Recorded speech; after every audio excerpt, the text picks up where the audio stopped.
오늘도 찬양으로 하나님께 나가겠습니다.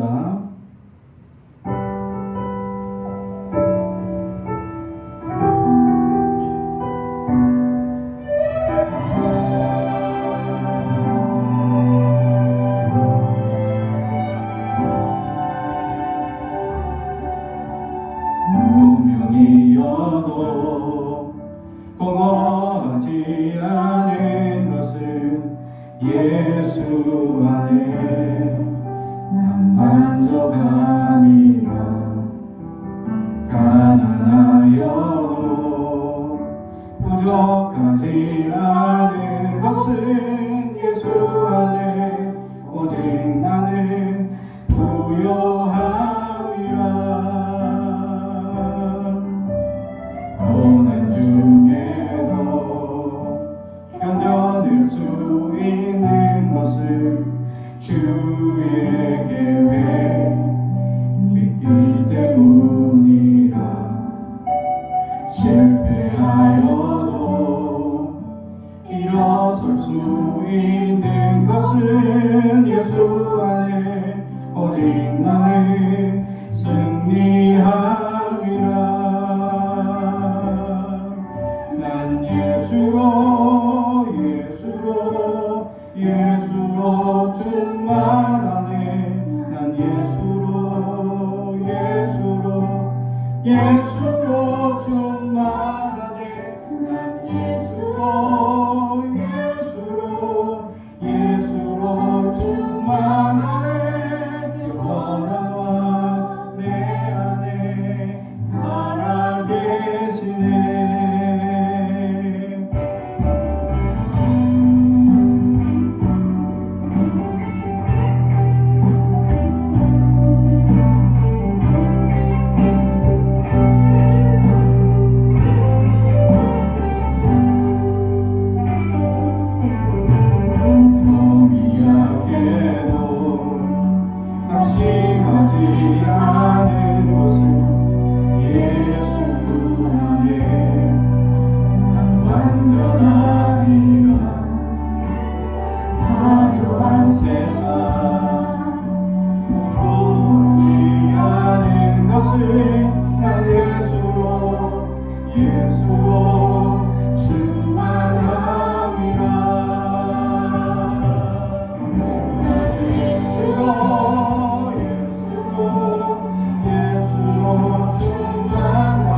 계속해서 우리 찬양합니다.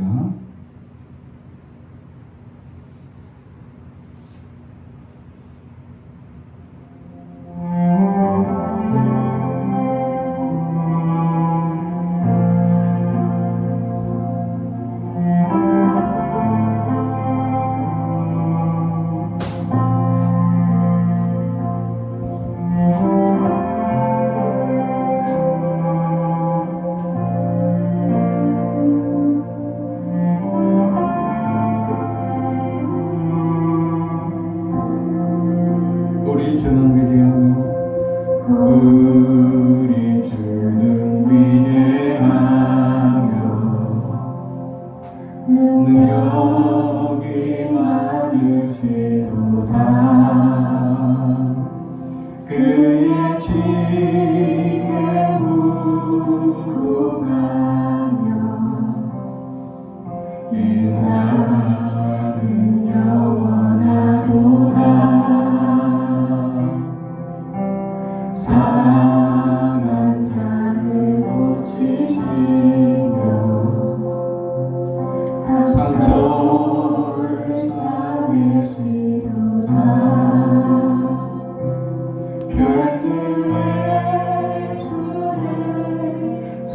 계시며 이름을 붙이셨도다. 그가 부름으로 하늘을 덮으시며 땅을 위하여 이 준비하시니 예루살렘아 여호와를 찬송할지어다. 내 하나님을 감사함으로 그 앞에 나가며 주인의 앞에 경배해.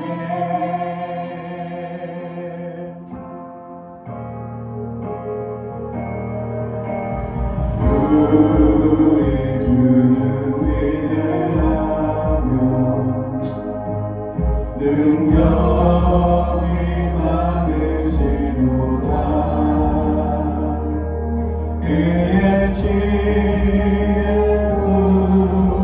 부응하며 인자는 영원하도다. 상한 자들 고치시며 상처를 싸매시도다. 별들의 수를 세시며 이름을 붙이셨도다.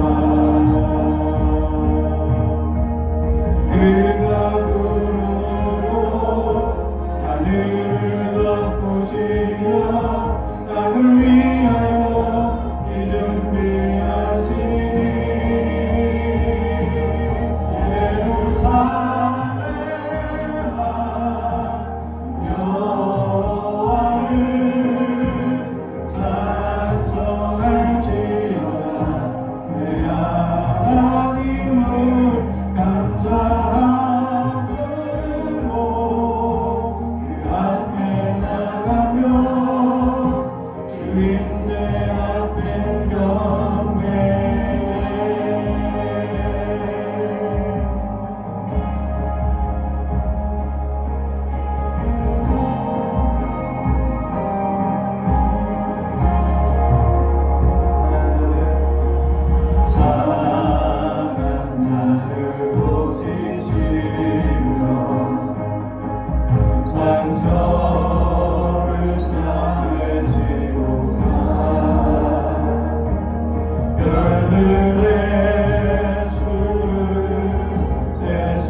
내 하나님을 감사함으로 그 앞에 나가며 주님의 앞에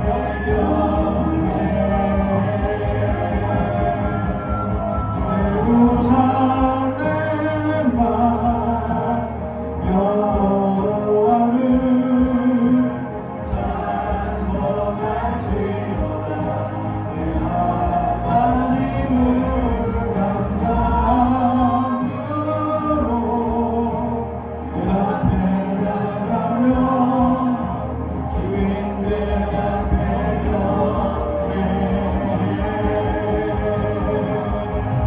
예루살렘아 여호와를 찬송할지어다 내 하나님을 감사함으로 그 앞에 나가며 주인의 앞에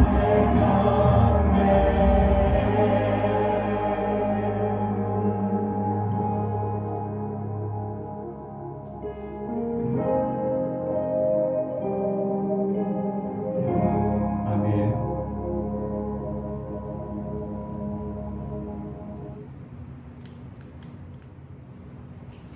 오늘 우리에게 주신 하나님의 말씀은 누가복음 11장 1절에서 13절 말씀입니다. 누가복음 11장 1절에서 13절.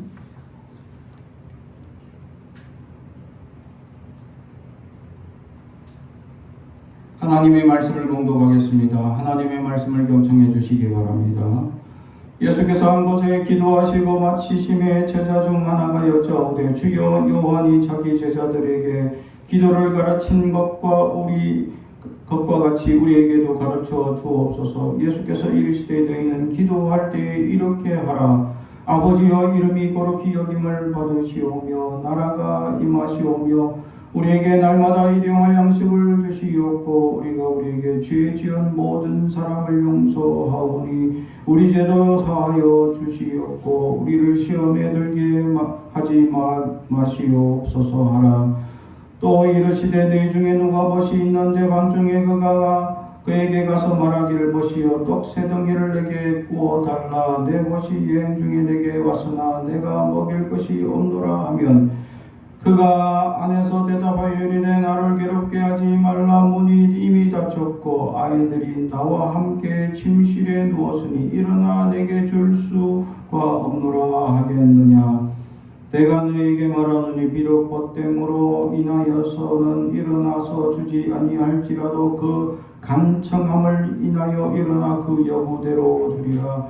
내가 또 너희에게 이르노니 구하라 그리하면 너희에게 주실 것이요 찾으라 그리하면 찾아낼 것이요 문을 두드리라 그리하면 너희에게 열릴 것이니 구하는 이마다 받을 것이요 찾는 이는 찾아낼 것이요 두드리는 이에게는 열릴 것이니라. 너희 중에 아버지 된 자로서 누가 아들이 생선을 달라 하는데 생선 대신에 뱀을 주며 알을 달라 하는데 정갈을 주겠느냐. 너희가 악할지라도 좋은 것을 자식에게 줄 알거든 하물며 너희 하늘 아버지께서 구하는 자에게 성령을 주시지 않겠느냐 하시니라. 아멘. 가슴에 손을 얹고 축복의 언어합니다. 나는 하나님의 사람입니다. 축복의 사람입니다. 우리 가정은 영원히 잘됨 같이 범사가 잘되고 강건하여지는 가정입니다. 우리 교회는 번성하고 창조하게 되며 하나님의 언약이 이루어지는 교회입니다. 아멘. 오늘 말씀의 제목은 주님의 기도라는 제목의 말씀으로 은혜를 나누고자 합니다.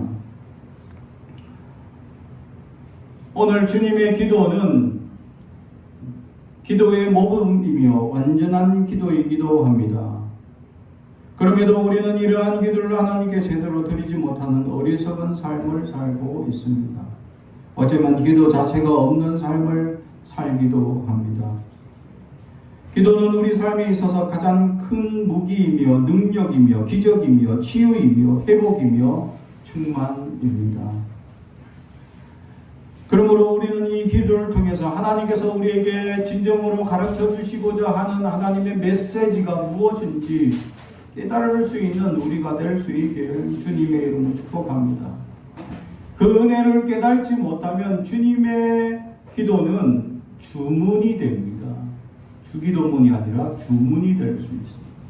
그러나 그 은혜를 깨닫는 순간 주님의 기도가 될 수 있기 때문이죠. 사랑하는 성도 여러분, 오늘 우리에게 말씀하시는 그 주님의 가르치시는 기도가 진정 무엇을 뜻하는지 깨닫는 은혜로 말미암아 하나님의 역사를, 주님의 소망을 깨닫는 시간이 되길 주님의 이름으로 축복합니다.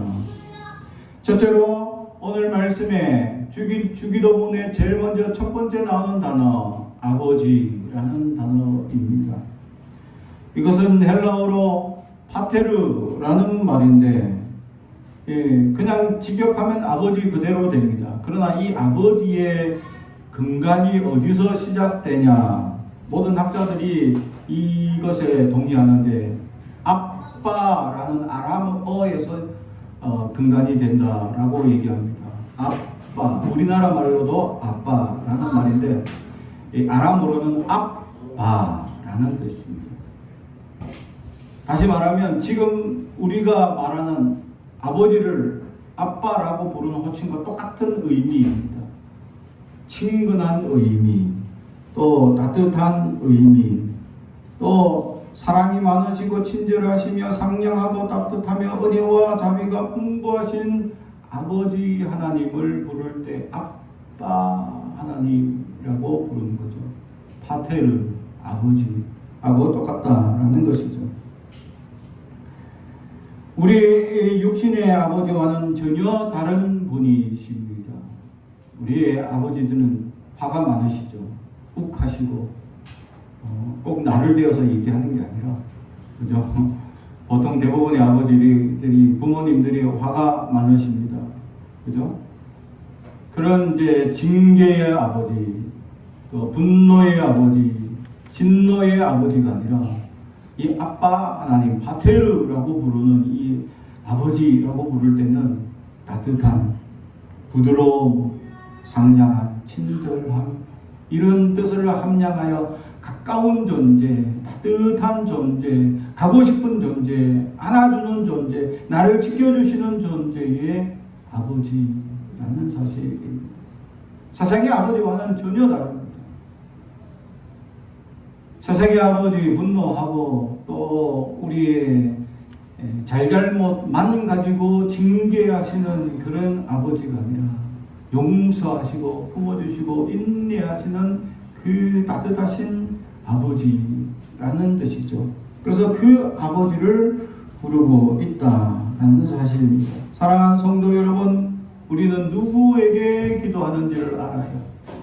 하나님 아버지라는, 하나님이 우리의 아버지가 되어 주신다는 사실. 그것도 전능하시고 위험하신 하나님이 아닙니다. 그냥 아빠라는 뜻입니다. 친근하시고 부드럽고 따뜻한 그분으로 우리에게 다가오시는 그분 아버지를 부르며 나아가고 있다는 사실이죠. 사랑하는 성도 여러분, 기도의 시작이 바로 여기서 시작됩니다. 하나님을 부를 때에서부터 우리의 영혼이 닮아진다라는, 아버지라고 부르는 순간, 아버지라고 소망하는 순간, 아버지라고 생각하는 순간 우리 안에 하나님의 자비하심과 은혜로우신 역사가 시작되고 있다라는 사실이죠. 사랑하는 성도 여러분, 우리는 그 아버지 하나님께 나아가고 있는 사실을 우리가 깨닫고 나가길 주님의 이름으로 축복합니다. 또한 우리는 누구를 부르며 나아가는지 알아야 한다는 것이죠. 다시 말하면 우리는 사람에게 기도하지 않는다라는, 아버지 하나님께 부르짖고 있다라는 것입니다. 다시 말하면 우리는 사람의 관심을 끊어야 합니다. 사람에게 보이려고 하는 기도가 아닙니다. 사람에게 듣게 하려고 소리 내는 게 아닙니다. 기도하는 자의 마음은 온통 하나님께 집중돼야 한다는 사실이죠. 이러한 의미에서 장소 또한 중요하죠. 하나님의 성전에 나와서 하나님 앞에 간절히 소망하며 부르짖는 우리의 자세, 하나님은 들으시고 응답하신다라는 사실이죠. 과시하지 않는 것, 방해받지 않는 것, 남에게 들려주지 않는 것, 사람을 인식하지 않는 것, 오직 하나님과 나만의 장소로 하나님께 나아가 아버지라고 부르며 나아갈 수 있어야 한다라는 것이죠. 사랑하는 성도 여러분, 자비롭고 따뜻하고 상냥하시고 친절하신 아버지 앞에 부르짖고 나아가는 저와 여러분이 되길 주님의 이름으로 축복합니다. 두 번째는 이름이 거룩히 여김을 받으시오며 라고 오늘 말씀합니다. 다시 말하면 이름의 존재 자체, 이름이 그 존재 자체를 나타내고 있기 때문입니다. 다시 말해 하나님의 모든 속성이 그 이름 안에 있기 때문입니다. 그래서 구약에서는 하나님의 이름을 함부로 부르지 마라 되어 있습니다. 그래서 히브리어는 자음으로만 되어 있습니다. 그래서 하나님의 이름을 부르지 않아가지고 하나님의 이름을 잃어버렸던 사건이 한 번 있었습니다. 여호와, 야훼라는 단어는 알 수 있었는데 이 하나님의 단어에서 한 단어를 잃어버렸습니다. 이영, 디귿, 니은, 이영 이렇게만 기록되어 있는 이걸 어떻게 발음하는지를 몰랐어. 왜냐하면 이거 발음하면 안 되니까 하나님의 이름. 근데 이제 이 이름은 이제 선지자들, 랍비들, 오래된 수도사들을 통해서 전해지고 있었습니다. 근데 이 명맥이 뭐 전쟁이 나고 뭐 여러 가지 어려움이 나고 이름으로 인해 가지고 그 수도사들이 죽고 어려움을 당하고 해서 실제로 이름을 잃어버린 적이 있었다는 겁니다. 그래서 학자들이 이영, 디귿, 니은, 이영 이게 어떻게 발음을 해야 됩니까? 알 수가 없었다라는. 그래서 히브리 원문에는 자음만 기록되어 있습니다. 근데 그 자음을 보고 랍비들이 발음을 해줍니다. 그 발음을 듣고 모음을 붙였는데 그게 이제 마소라 이제 문자가 됩니다. 그래서 모음을 붙이는 작업이 후대에 나서 학자들에 의해서 모음을 붙이는 작업을 했는데 그 이전에 이 하나님의 호칭 하나를 잃어버린 겁니다. 하도 하나님의 말씀이 이름을 함부로 거론해서는 안 되기 때문이었죠. 근데 나중에 아주 수도사들 중에서 아주 오래된 수도사가 한 분 있었는데 그분에 의해서 이 단어가 밝혀지게 됐는데 바로 그 단어가 아도나이라는 단어입니다. 하나님, 우리는 일반적인 하나님 또는 주님이라는 단어로 해석하는 단어죠. 그만큼 하나님의 이름이 함부로 불려지거나 해서는 안 됩니다. 실제로 수도사들이 하나님의 말씀을 필사할 때는 하나님이란 단어가 나오는 순간 그들은 목욕 재개를 하고 이름을 씁니다. 그러면 하나님 이름은 계속 반복적으로 많이 나오면 어떡합니까? 그때마다 다시 목욕하고 그것을 적습니다. 그리고 필사할 때는 소리내서 읽으면서 이걸 기록을 하는데 하나님의 단어가 나오면 하고 소리를 내지 않고 또는 하나님의 이름을 부르지 않습니다. 그렇게 해서 필사를 해나갔다라는 사실. 그만큼 하나님의 이름을 함부로 일컬어서는 안 된다라는 십계명의 말씀 때문이었죠. 근데 오늘 성경은 이 이름을 우리가 하나님 앞에 경배합니다 라고 얘기를 합니다. 다시 말해 주님의 이름이 거룩히 여겨져야 한다라는 것이죠. 하나님의 존재 자체가 되어지는 그 이름, 엘로힘이면 전능하신 하나님, 여호와는 도우시는 하나님. 이런 하나님의 호칭들을 통해서 그 존재 자체를 나타내어 주고 있는 하나님의 역사가 있다라는 사실이죠. 그래서 하나님의 존재 자체, 를 나타내는 그 모든 속성을 의미하는 것이다 라는 것이죠. 그 속성의 의미, 전능하신 위대하신 모든 만물의 창조주이시며 유일하신 한 분이신 하나님을 나타내는 그 이름을 우리가 거룩히 여겨 가야 한다라는 사실이죠. 그래서 거룩히 여김을 받으라, 받으시옵소서라고 하는 그 말은 하나님의 존재 자체가 영광과 존귀와 경배의 대상이 된다라는 것을 의미합니다. 이것은 세상의 영광과 구별된다라는 것이죠. 다시 말하면 세상의 영광은 하나님 앞에서는 아무런 소용없습니다. 근데 사람은 반대죠. 하나님께 영광 받기보다는 세상에서 부귀영화 영광을 누리기를 원하는 어리석은 삶을 삽니다. 사랑하는 성도 여러분, 그리스도인들은 세상이 우리에게 어떤 영광이나 어떤 부귀영화가 나타나지 않더라도 하나님이 인정하시면 감사와 감격이 넘칠 수 있는 은혜가 있길 주님의 이름으로 축복합니다. 이처럼 우리는 하나님 앞에 거룩히 여기는 삶을 살 수 있어야 합니다. 모든 예배의 대상이시고 모든 경배의 대상이시는 하나님의 그 이름을 높이며 찬양하는 우리가 되길 주님의 이름으로 축복합니다. 세 번째는 나라가 임하시오며 라는 말씀입니다. 다시 말하면 하나님께서 왕으로 오셔서 사탄의 역사를 종식시키시고 그 마지막 날이 속히 올 것을 강구하고 있다라는 사실입니다.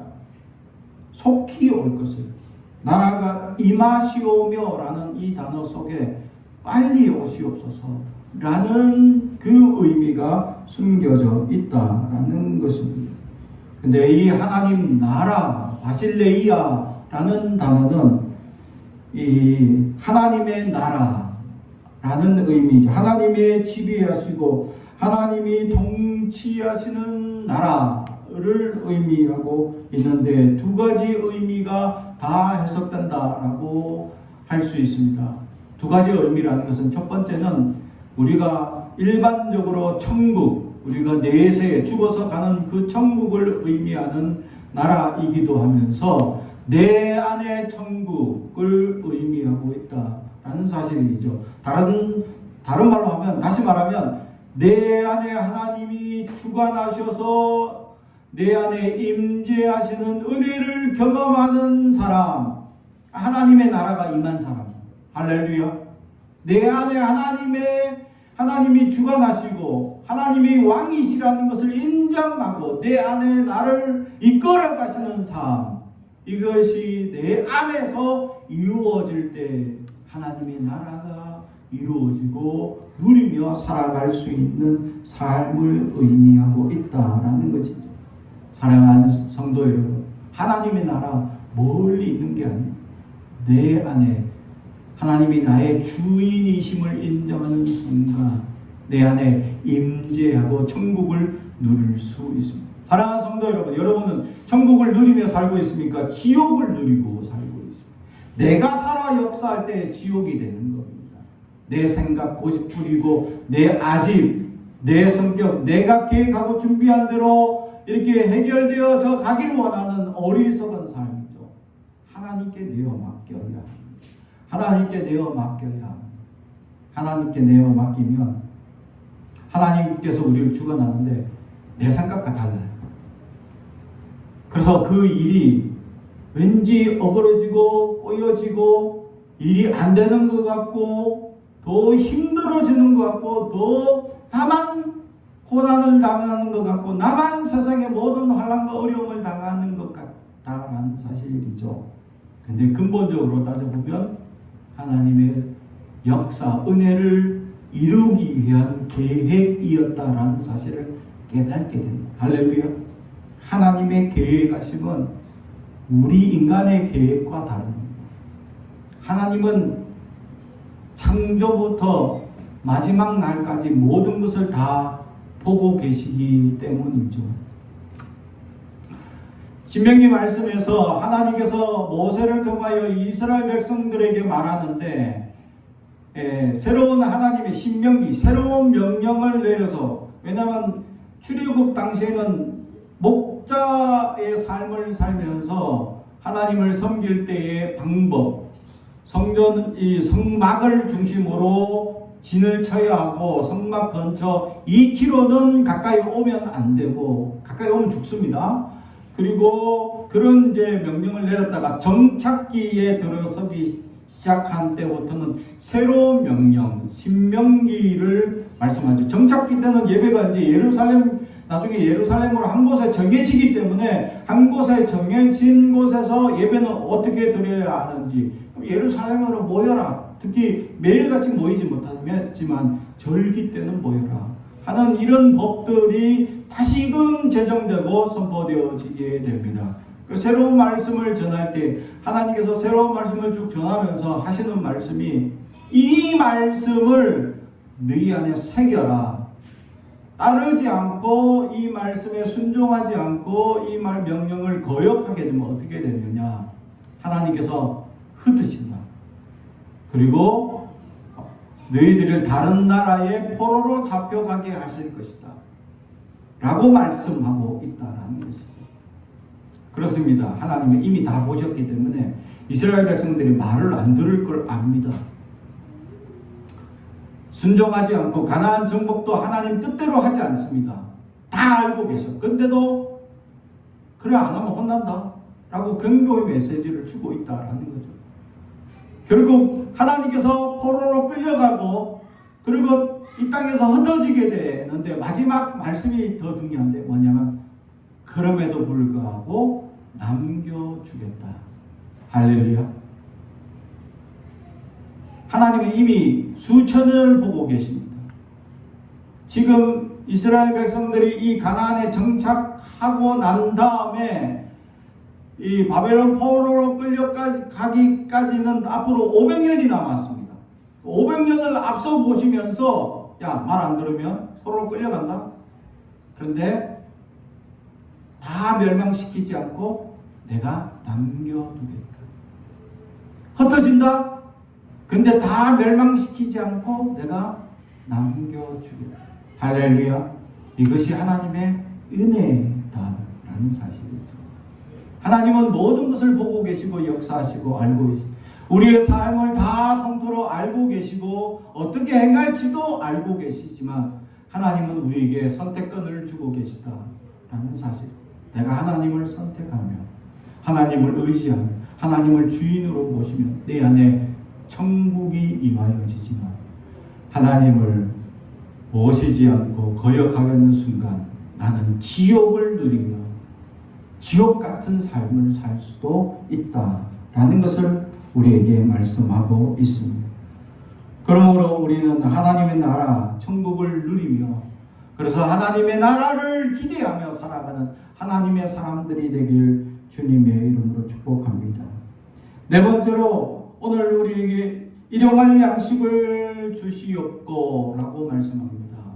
하나님께서 우리 인간에게 향한 기도문을 가르쳐 주는데, 일용할 양식을 먼저 말씀하고 있다라는 것은, 주님께서 우리에게 이미 양식이 필요하다, 물질이 필요하다라는 것을 알고 계시는데, 그 물질에 있어서는 일용할 양식임을 알아야 한다라는 것입니다. 사람들은 흔히들 일용할 양식이 아니라 한 10년의 양식을 바랍니다. 100년의 양식을 바라는 사람들도 있죠. 얼마나 어리석으냐. 하나님은 일용할 양식에 감사하라는 것. 할렐루야. 일용할 양식을 위하여 날마다 기도하라라는 거죠. 하나님께서 출애굽하면서 40년 광야 생활 가운데 있을 때에 만나를 주실 때에 매일 나가야 한다. 아니 좀 매일 막 어마어마하게 만나가 떨어질 때 이거 좀 많이 걷어가지고 내일 한 일주일씩 미리 걷어오면 얼마나 좋겠어. 근데 매일 나가라. 양식은 매일 나가서 걷어야 한다라는 것을 우리에게 가르쳐 주고 있습니다. 우리 같으면 그래 매일 나가서 한 일주일치 모으고 한 달치 모으고 한 10년치 모으고 이게 우리의 욕심이다. 하나님은 우리에게 일용할 양식에 자족할 수 있느냐라고 대묻고 있지는 아니합니까? 우리에게 양식이 있어야 함을 압니다. 우리에게 양식이 중요하다는 것도 아십니다. 우리에게 양식이 얼마나 두려운 존재인지도 알고 있습니다. 우리에게 양식이 가장 인간의 삶에 있어서 염려하고 두려워하고 있는 것이라는 것도 알고 계십니다. 그래서 이 양식을 위하여 기도하라 하시는데 일용할 것만 기도하라 하신다라는 사실. 한 달치, 100년치가 아니라 일용할 것만 부르짖고 기도할 수 있어야 한다라는 사실이죠. 그리스도인들은 매일같이 하나님께 양식을 위하여 기도할 수 있어야 하는데 이 양식은 육의 양식과 함께 더불어 영의 양식이기도 한데 이 영의 양식은 무엇냐 하면 기도라는 겁니다. 다시 말하면 기도는 매일같이 하나님께 부르짖고 기도하는 삶을 살아야 한다라는 것을 의미합니다. 우리가 하루 세 끼 다 먹어야 되는 것처럼 하나님께 하루에 한 번이라도 주님 앞에 기도할 수 있는 삶을 살아야 한다. 영의 양식이 우리의 기도를 통하여 하나님의 은혜를 경험할 수 있어야 한다라는 것을 보여주고 있는 것이죠. 사랑하는 성도 여러분, 우리에게 일용할 양식뿐만 아니라 영의 양식을 위하여 기도의 생활을 끊임없이 하라고 말씀하고 있다라는 사실이죠. 그러므로 우리는 날마다 양식을 위하여 기도하는 우리가 되길 주님의 이름으로 축복합니다. 다섯 번째로는 우리에게 죄 지은 모든 사람을 용서하오니 우리 죄도 사하여 주옵시고 라고 말씀합니다.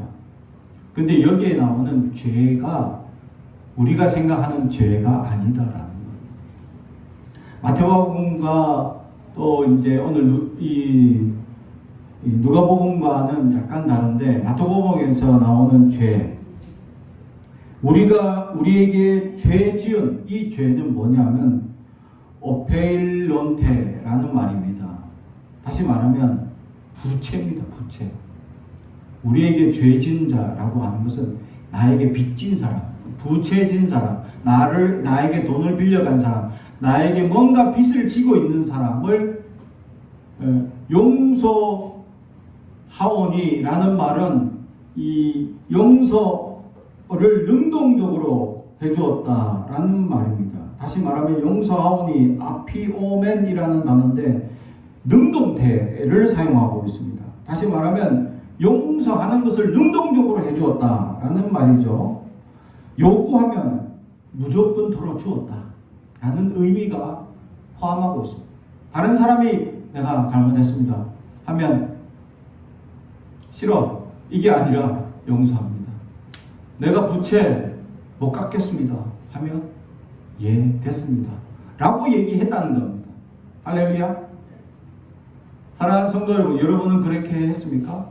그래서 부채를 줄 때 내가 다른 사람의 빚지도록 다른 사람이 나에게 어떤 물질적 요구를 할 때는 그것을 용서할 수 있는 선까지 하라는 거예요.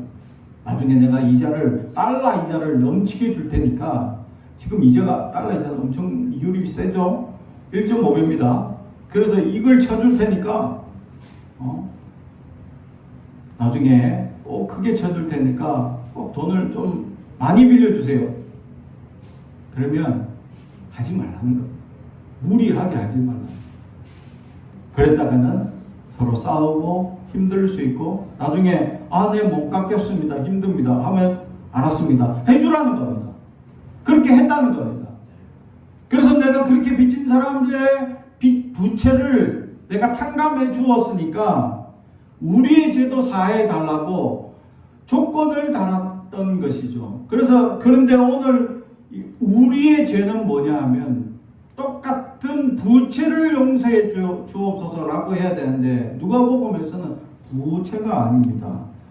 하마르티아스라는 단어인데 그냥 죄입니다. 죄. 하나님께 지은 모든 죄. 근데 이 마태복음에서는 똑같이 오페일론티라는 단어를 씁니다. 부채. 하나님 앞에 내가 부채진 거, 내가 사람 앞에 부채진 거, 내가 그 사람들을 탕감해 줬으니까 하나님 나도 탕감해 주세요 라고 하는 겁니다. 그러니까 하나님 앞에서는 뭘 탕감받겠습니까? 부채를. 그래서 의미적으로는 죄를 용서해 달라라는 의미가 된다는 거예요.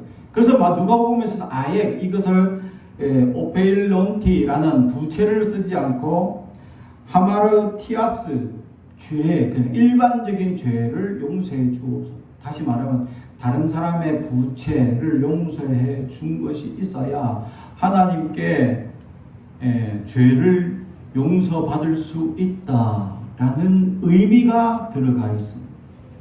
그래서 부채를 질 때는 다른 사람에게 그냥 주라는 겁니다. 그냥 주라는 겁니다.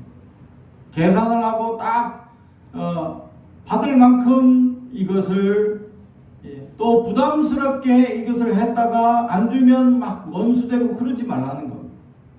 그냥 용서해주고 탕감해줄 수 있을 만큼만, 내가 감당할 수 있는 만큼만 부채를 감당하고, 그리고 나중에는 어렵다 하면 용서해줄 수 있는 너그러움도 함께 있다면 하나님이 우리의 죄도 용서해 주실 것이다 라는 사실입니다. 여기에 우리가 사람의 부채를 탕감해 준 것으로 하나님께서 나의 죄악을 용서해 달라 하는 이 논리에는 무언가 조금 찜찜함이 들어가 있습니다. 그게 뭐냐면 무리한 요구가 들어가 있는 거죠. 어쩌면 뻔뻔한 요구가 들어가 있습니다. 아니, 내가 한 10만 원 용서해 준 걸로 내 죄, 죽을 죄를 하나님 용서해 주시옵소서 라고 하는 것과 마찬가지이기 때문이죠. 여기는 엄청난 무리와 뻔뻔함이 들어가 있다라는 사실입니다. 그런데 오늘 비유의 말씀에 보게 되면 그 뻔뻔함이 분명히 드러나고 있다라는 것입니다. 8절, 내가 너희에게 말하노니 비록 벗됨으로 인하여서는 일어나서 주지 아니할지라도 그 간청함을 인하여. 이 간청함이라는 단어가 뭐냐면 끈질긴, 뻔뻔한, 집요한이라는 뜻입니다. 다시 말하면 이 친구가 집요하게, 뻔뻔하게, 아니 나도 지금 자야 돼, 나 피곤해 라고 얘기하는데 계속 집요하게, 뻔뻔하게 요구하는 거죠. 그럴 때 그 뻔뻔한 집요함 때문에 내가 들어줄게, 알아서 기다려 하고 들어준다라는 거죠. 그 비유를 기도 가운데 우리에게 하는 이유는 뭐냐면 하나님 앞에 우리는 물질적으로 이 사람들의 죄악을 탕감해 준 걸로 하나님 앞에는 내가 죽을 죄를 탕감해 주옵소서라고 기도하는 이 뻔뻔한 또 무리한 요구가 합당하다라는 것을 비유로 우리에게 말씀해 주고 있는 것입니다. 하나님께는 다 용서가 되기 때문에 하나님 앞에는 뻔뻔해야 합니다. 하나님께는 집요해야 합니다. 하나님께는 간절해야 합니다. 하나님께 응답받기 위해서는 집요하고 뻔뻔함이 있어야 합니다. 하나님 주세요. 우리 자녀들이 가끔씩 한 번씩 저에게 무리한 요구를 합니다. 왜? 야, 그건 너무 무리한 거 아니야? 그러니까 아빠가 날 낳았잖아, 책임져야지 하면 할 말이 없습니다. 왜? 내가 낳은 책임이 있기 때문에.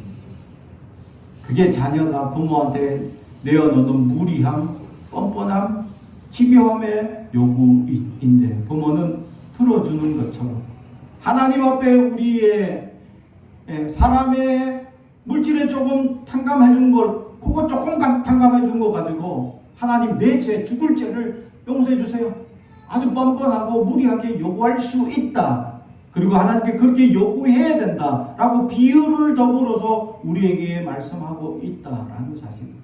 사랑하는 성도 여러분, 하나님 앞에 뻔뻔하게 나가야, 하나님 앞에 무리하게 부르짖고 간절하게 나가야 합니다. 하나님께 집요하게 부르짖고 매달려야 한다라는 거죠. 그러면 하나님께서 들어주신다. 할렐루야. 그러므로 그 은혜가 우리 안에 넘칠 수 있다라는 것이죠. 우리의 뻔뻔한 집요한 이 하나님께 부르짖는 요구를 통해서 하나님은 우리에게 은혜를 더하여 주시고 있다. 왜냐하면 그 뻔뻔한 요구를 들어주시는 이유가 뭐냐? 예수 십자가의 능력이기 때문입니다. 예수의 생명으로, 예수의 은혜의 양자의 권능으로 예수님이 우리를 대신하여 대속되신 그 제물의 희생을 통하여 우리가 뻔뻔한 양자로 변화되어서 요구할 수 있다. 나 나서면 책임져야죠. 아버지 하나님 들어주세요 라고 뻔뻔하게 큰 소리 칠 수 있습니다. 할렐루야. 부르짖는 저와 여러분이 되기를 주님의 이름으로 축복합니다. 마지막으로 시험에 들게 하지 마옵소서. 6번째 이야기. 오늘은 우리에게 마지막 말씀이죠. 시험이라는 단어는 페라스몬이라는 말인데 사람을 죄짓게 만드는 유혹을 의미합니다. 다시 말하면 유혹에 들게 하지 마옵소서라는 뜻이죠. 그러면서 사람의 충실성, 고결성, 미덕, 불변성 등에 대한 시험에 대해서 믿음과 거룩함에서 벗어나 타락하게 만드는 외적, 내적 유혹의 모든 것을 의미합니다. 파라스몬. 그래서 이 시험에 들게 하지 마옵시고, 시험에 들다라는 이 단어가 더 중요한데 뭐냐면 이것은 시험에 직면하지 않게 해달라는 기도가 아닙니다. 다시 말하면 직역하면 시험에 굴복하지 않도록 우리를 이끌어 주시옵소서라는 뜻입니다. 그래서 이 기도문의 뜻은 뭐냐면 시험을 피할 수 없다. 그리스도인이라면 사탄이 우리를 가만히 내버려 두지 않으니까 시험에 들게 돼 있다. 수많은 유혹에 놓여져 있다. 하지만 굴복하지 않을 수 있다. 할렐루야. 시험이 여전히 있습니다. 사람의 시험, 강의 시험, 수많은 여러 가지 환난과 시험들이 우리 앞에 놓여져 있습니다. 시험에 우리는 피할 수 없습니다. 시험은 우리를 끊임없이 유혹하고 미혹하게 합니다. 그러나 우리는 그것에 굴복하지 않을 용기가 있습니다. 그리고 이 기도문은 그런 굴복하지 않을 용기를 달라고 부르짖는 기도라는 사실이죠. 사랑하는 성도 여러분, 우리가 시험을 당할 때 굴복하지 않게 해 주옵소서 라고 부르짖는 기도가 오늘 주기도문의 마지막을 장식하고 있다라는 사실입니다. 세상에 살며 수많은 시험과 환난들이 우리에게 있습니다. 그것을 우리는 피해갈 수 없습니다. 그것을 당하며 살 수밖에 없습니다. 그러나 그러한 세상의 그러한 수많은 시험과 환난 속에서 굴복하지 않을 수 있는 용기가 우리 안에 있다는 것입니다. 왜냐하면 우리의 힘으로가 아니라 우리 안에 역사하신 하나님의 능력으로 가능하기 때문입니다. 예수님의 보혈의 능력이 가능하게 하기 때문입니다. 그러므로 우리는 그 예수의 능력을 가진 우리가 하나님의 능력으로 이 땅에 굴복하지 아니하고 세상을 이기며 승리하며 나아가길 주님은 원하고 계셔서 그래서 굴복하지 않게 해달라고 하나님께 기도하라 라고 말씀합니다. 우리는 굴복할 수도 있기 때문입니다. 또 굴복해 왔기 때문이기도 하죠. 세상의 수많은 것들이 우리를 굴복합니다. 세상의 사람들의 성공의 방법이나 혈연과 지연과 수많은 관계성 속에서 우리를 굴복하게 하는 일들이 있습니다. 그죠? 그래서 그 수많은 굴복하게 하는 역사들 속에서 우리는 굴복하지 않을 수 있는 용기가 우리 안에 샘솟을 수 있는데 하나님의 능력으로 가능한데 이것을 우리는 주님께 간구하며 부르짖을 때 그 힘이 솟아나기 때문입니다. 그래서 이렇게 하나님께 간절히 기도하고 뻔뻔함으로 부르짖을 때 그 최종의 은혜를 경험하게 되는데, 그것이 13절 간절히 기도를 통하여 얻는 것은 무엇입니까? 성령입니다. 오늘 성경에 우리에게는 한글 성경에 성령으로 되어 있는데, 직역을 하면 하나님께서 좋은 것을 자식에게 줄 알거든 이라고 되어 있는 이 단어를 그대로 가져와서 좋은 영을 너에게 주실 것이다 라는 것이죠. 다시 말하면 좋은이라는 단어는 아가논이라는 단어인데, 좋다, 하나님의 모든 속성으로 좋은 것이라는 것이죠. 세상에 우리가 생각하는 좋은 게 아닙니다. 우리가 생각하는 좋은 게 뭐죠?